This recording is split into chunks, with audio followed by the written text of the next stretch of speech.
Ce furent les premiers frères à vivre sur la terre. Les deux avaient reçu la même instruction religieuse, et les deux étaient pécheurs par nature. Cependant, Caïn se rebella contre Dieu et tua Abel. La question est, qu'est-ce qui amena Caïn à se rebeller contre Dieu?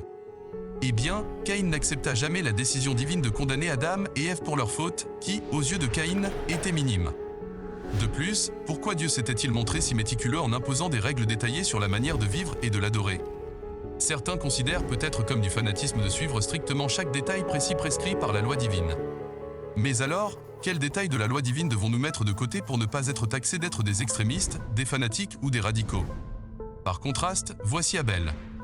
Il a décidé de percevoir la miséricorde de Dieu dans la manière dont il avait traité Adam et Ève. Après tout, ils étaient restés en vie après avoir péché. C'est pourquoi, dans un esprit d'obéissance, il apportait en offrande des premiers-nés de son troupeau, offrande qui exigeait que le sang soit versé. Certainement pas un spectacle agréable. Caïn décida de faire plutôt les choses à sa manière en présentant une offrande qui coûtait moins cher et qui était esthétiquement plus propre.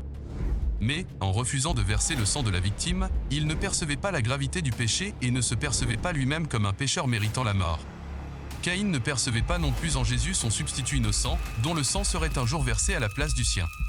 Et parce que Dieu avait rejeté son offrande, le cœur de Caïn s'endurcit encore et se remplit de rage. Ne pouvant détruire Dieu, il tua Abel, dont les offrandes avaient été agréables à Dieu.